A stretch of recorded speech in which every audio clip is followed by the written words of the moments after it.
Greetings to all our English-speaking audience. My name is Vasil Pekno. I'm a Ukrainian journalist, and I'll be presenting right now live, new, fresh update on Ukrainian battle map situation as of June 23rd. So please join us with your likes, with your shares, with your subscriptions to our YouTube channel, and leave your comments below this video. I will start with review of the north regions of Ukraine, especially Sumy, because there are some very positive counteroffensive actions from armed forces of Ukraine. So let's start from there. Every voice matters. Join our community, support independent journalism, and help us bring you the truth from Ukraine. Become a member of Ukraine Today. Join us now. Let's start with the Sumy region. Deep State reports that the settlement of Andrifka has been liberated. Here it is already highlighted in blue on the map. The president actually announced the liberation of this settlement a week ago. Obviously, that was said a bit prematurely because, yes, changes on Deep State don't appear overnight, but a week, let's be honest, is a bit too long. It is known that the 225 Assault Regiment was operating there. This is one of the most capable and combat-ready units when it comes to assault operations. So they managed to liberate and completely clear this settlement over the past week, thus accomplishing two tasks at once. The first task was that the enemy, realizing that the armed forces of Ukraine were counterattacking in Andriivka, pulled in as many of their resources as possible from different directions. Resources came here from various fronts. In other words, they managed to tie down the enemy's attention specifically to this settlement. On top of everything, it's worth noting that the enemy did not spare the resources there at all. And the 225th Assault Regiment, which includes a unit called the Pentagon, they simply showed a video of, a total road of death. It truly was a real road of death, as the enemy, without sparing any resources, just kept sending them in waves over and over, losing them in droves.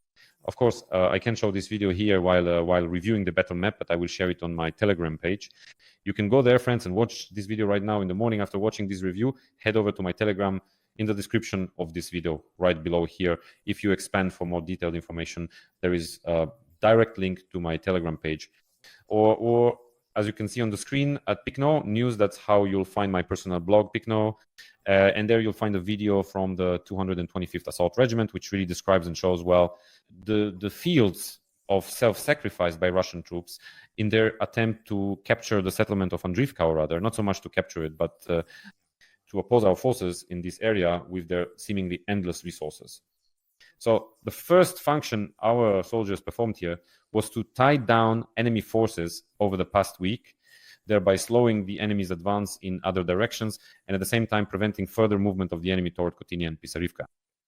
These are two important settlements that are essentially part of the main defensive line in this direction. The work of the 225th Assault Regiment has truly been phenomenal. They dug in at Andrifka and did not allow the enemy to advance any further. Against the backdrop of these events now unfolding in the Sumy region, the enemy has deliberately entered. I've read their public channels. The enemy is absolutely not pleased with what is happening. They are really, truly not happy at all.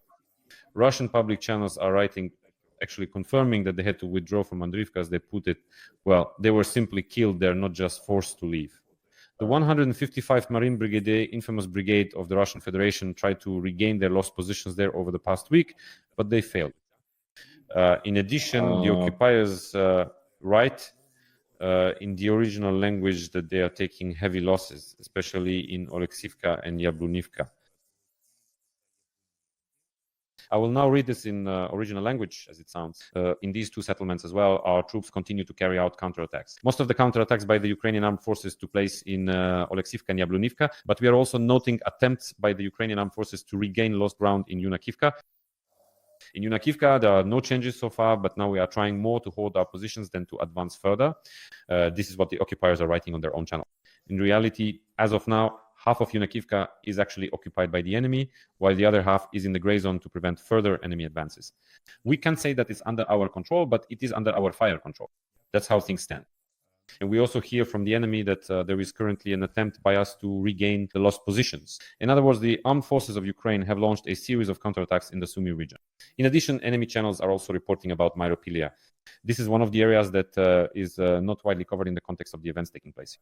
But the occupiers themselves admit that these were dark days for the Russian Marines, though, from a different brigade, not the 155, but the 810th, which I quote, "In Myropylia, the 810th Brigade got caught in the crossfire Many were killed, and about a platoon was taken prisoner. This is another location where, in fact, the Ukrainian armed forces launched counteroffensive actions to improve the situation in the Sumy region. To be honest, what is happening now in the Sumy region is very reminiscent of the Molochansk direction in the Kharkiv region. Here we can see that near Molochansk, the situation is the same, but the occupiers broke into our territory and advanced. How many kilometers was it? Well, at most 5. Now, as of today, it's 5 kilometers. It might have been 8 to 10 kilometers in the Ovcharsky and Lututsky directions, and they've gotten bogged down. There has been this kind of incursion, sort of quagmire, into which they are now forced to show more and more resources again and again. And this has already been going on for over a year. In the Sumy region, it seems very likely that a similar scenario awaits us, because liberating settlements like Bazivka, Novenke, or Juravka doesn't really seem possible, because quite simply these settlements just don't exist, and you'd have to cross open fields under enemy drone fire, which is at the very least a fifth well, another completely illogical action.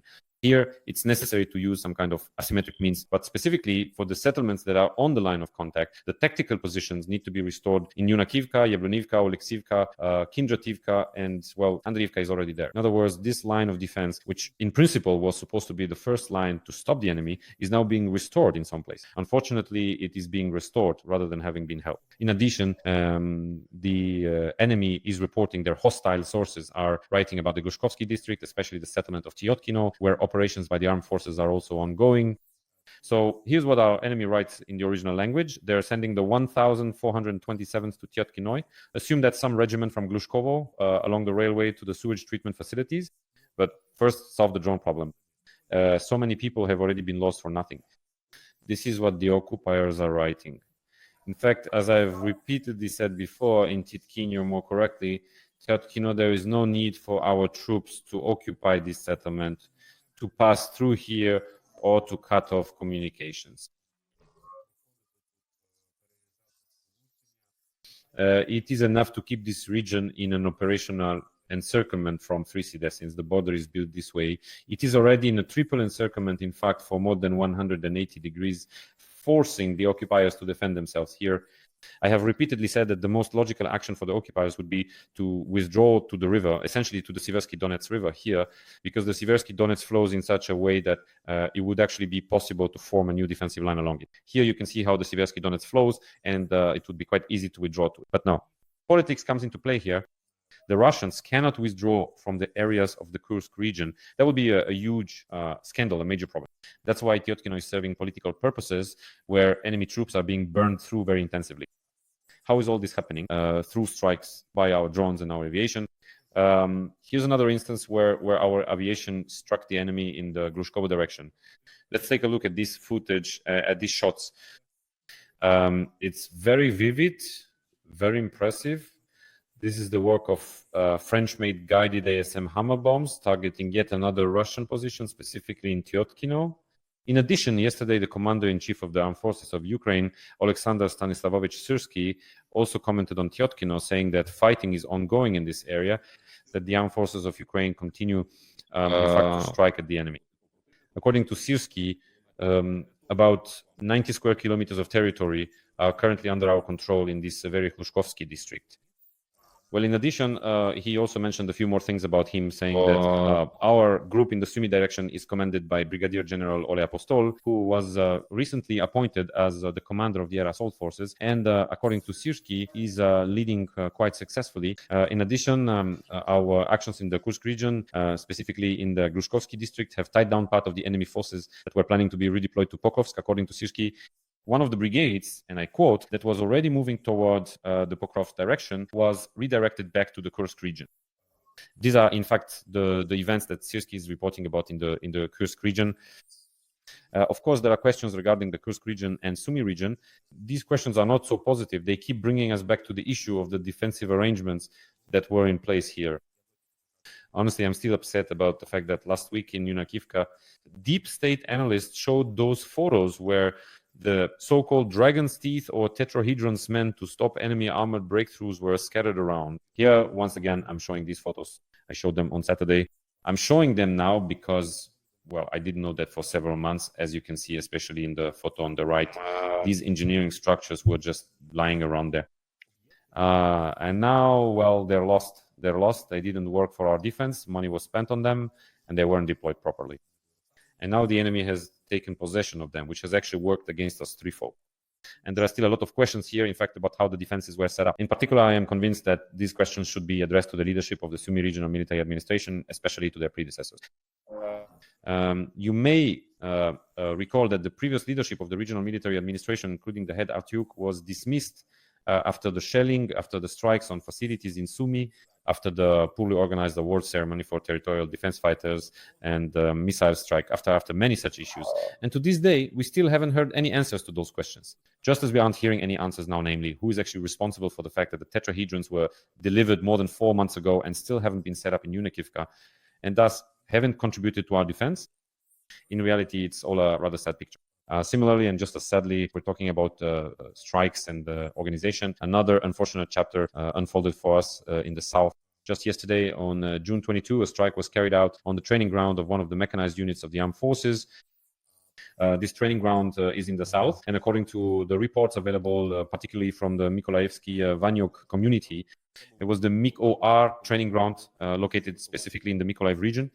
According to Suspim's information, as of 5:30 in the evening yesterday, it was known that there were 3 dead and 11 wounded. Later, I saw reports of 13 wounded. There are casualties, there are wounded. What was happening at the training ground at the moment of the strike? It was a prolonged exercise. The ground forces state that all necessary measures were taken to move to shelter, but even so, the missile still resulted in fatalities. To clarify the circumstances, a special commission will be set up again, and law enforcement will be involved. But honestly, it's all just milk. Strikes happen at training grounds, special commissions are created, maybe some conclusions are drawn, but they are in no way put into action. The most important thing probably is that, well, I can't say here that it's wrong to have training grounds near the frontline regions one way or another, but unfortunately, we have a big problem that they exist. I've talked about this problem. Why does this problem arise? Because we actually have a lot of brigades that are so-called homeless, that don't have a permanent base of deployment, because they were created and scaled up at the beginning of the full-scale invasion and have existed only at the front ever since. They exist only on the front line. They live there, they train there, and in fact, there are still many such brigades. I know for certain that this issue is currently being addressed, in particular by the security sector of the President's office. Pavlo Seriovich Palisa, the deputy head of the President's office, is now working with his team on these matters. I just have good friends who are involved in this work and are searching for permanent deployment locations for the brigades, so that there would actually be fewer such strikes on frontline regions. But they are, unfortunately, they still happen, and this is a problem, and it's a problem that the new commander of the ground forces will have to solve. Last week, Hennady Shapoval, Brigadier General, was appointed to this position. First and foremost, this will be one of his main tasks, to avoid such exercises, to avoid such training grounds, such strikes, to work on mobilization and to improve training. These administrative functions are the top priorities for the commander of the ground forces. But returning to the topic of training grounds, probably the most important thing to point out, the main mistake in the training process is not even the existence of the training grounds themselves, but the fact that enemy reconnaissance drones are constantly circling over them, directing these strikes.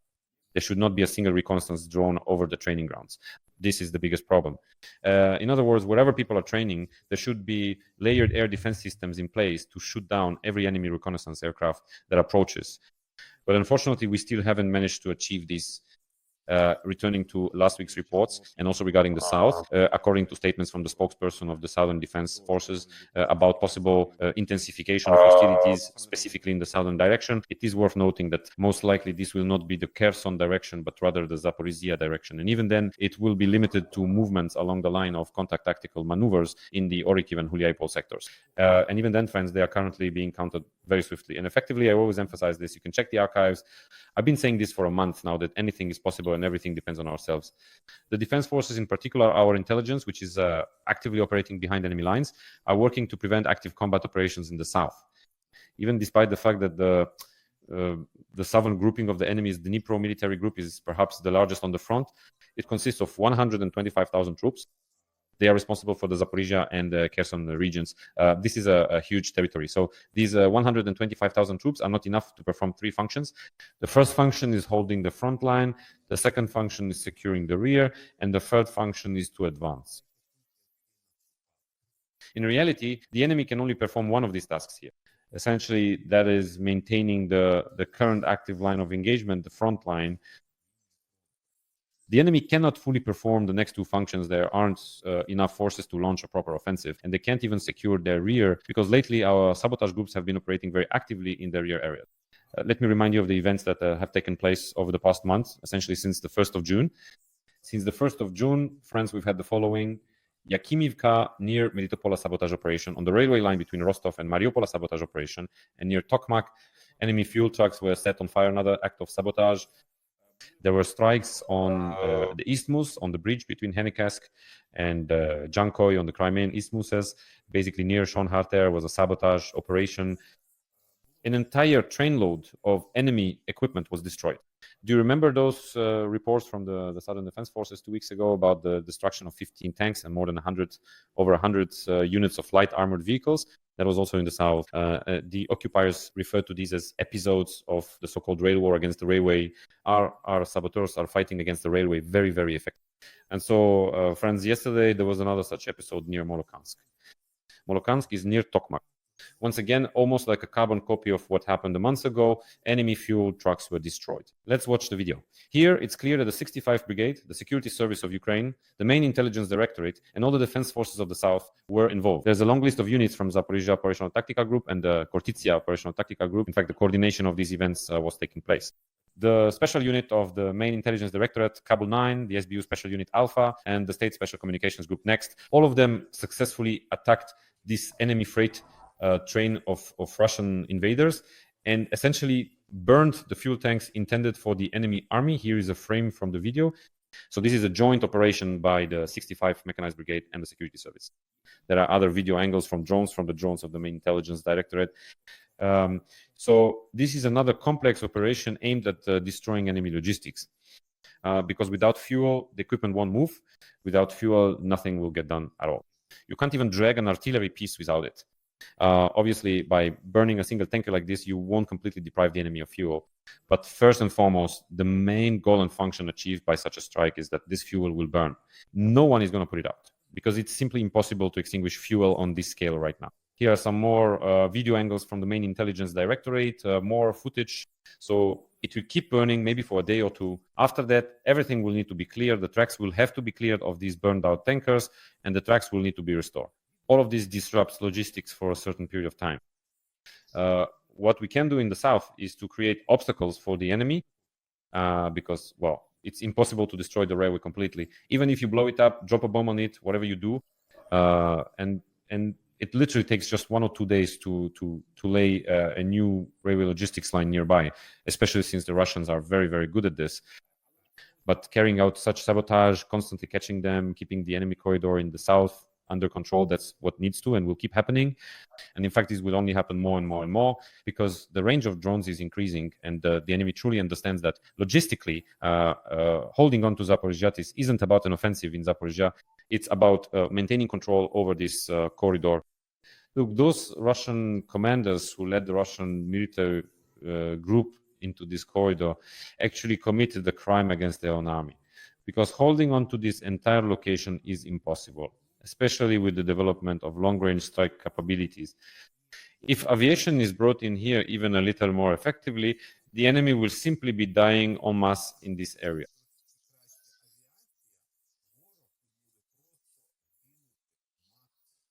It is logistically impossible to hold, first of all, and secondly, to stretch out this corridor, such a narrow one, about 70 to 80 kilometers between the current line of contact and the Azov coast. And the enemy is currently unable to advance in order to widen this corridor because their main point of attack is the Donbas. That's why these kinds of fiery parties, these discos, with the destruction of enemy equipment, enemy logistics, and enemy railway depots, this is only just beginning. In fact, everything is only just beginning. So now we can say that in the north, the initiative is gradually shifting into our hands. In the south, the initiative is in our hands. But the only location where we have not managed to seize the initiative, and unfortunately where the situation is the most difficult, is the Donbas. Today I want to delve deeply into the context of what is happening here in the Siversky direction. Although this place does require additional attention, I think I will focus on it tomorrow. No, actually today I will focus in more detail on the Kostiantynivka Pokrovsk direction, because in my opinion it is the most difficult one. And truly hellish fighting is now taking place in the Pokrovsk direction near Novoekonomishne, from where the enemy is trying to push through to the outskirts of Mirnorad, but so far they have not been able to do so. Similarly, hellish battles with the enemy having an overwhelming numerical advantage are taking place in the interfluvial area between several rivers at Wansin, the Novopavlivka direction. Here, as we can see, well, it can't be said that the enemy actually controls anything, but in reality, with their wild superiority in manpower, forces, and equipment, the enemy is trying to establish their own zones of control. By the way, the command here has been changed. Lieutenant General Naev has finished commanding the Novopavlivka sector of the front, which he actually announced just this past weekend, by the way.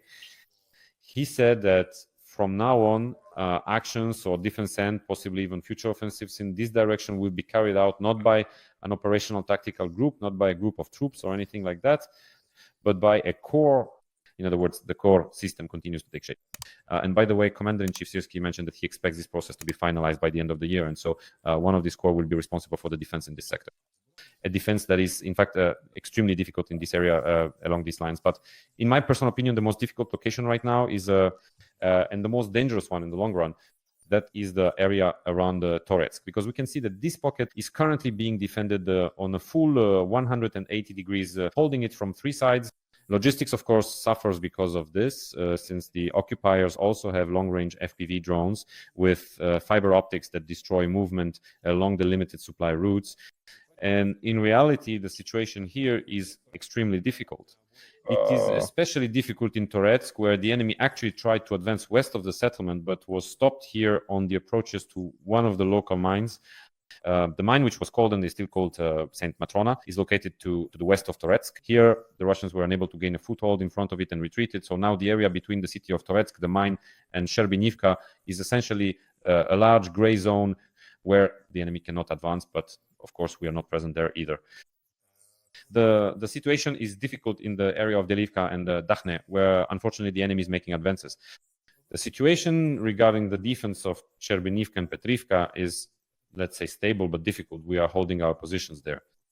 But unfortunately, because the enemy is advancing on the flank of Sherbinivka and Petrivka, essentially from the areas of Alexandro Kalinove, this creates the threat of this area being encircled from the rear. But it's not so much about physical encirclement as it is about the shelling of logistical routes, particularly with those same FPV drones. And it is precisely the logistical challenge in the Toretsk direction that is the most difficult. We will continue to see the enemy trying to straighten the front line here, aiming to reach the boundary along the highway between Bakhmut and Pokrovsk. For now, they are slowing him down as much as they can. They are slowing things down in Chazevya, slowing them down near Toretsk, and slowing them down in the direction of Yablonivka. But at the same time, the enemy also has the initiative to move toward Drushkivka. Again, not necessarily by physically capturing Drushkivka, but at least by getting close enough for a shot or within the range of an FPV drone in order to completely cut off all connections and logistics along the Kostiantynivka-Toretsk direction. That's why, in my opinion, the situation in the Kostiantynivka-Toretsk direction is truly the most logistically challenging. And for now, the worst part is that we have no initiative in this direction. The initiative belongs solely and entirely to the enemy. That's how things stand for us, friends on the front line. There is good news and there is bad news, as always in war. Finally, I'd like to ask you to like this video, subscribe to us, and leave your comments. And take care of yourselves. All the best, and see you next time.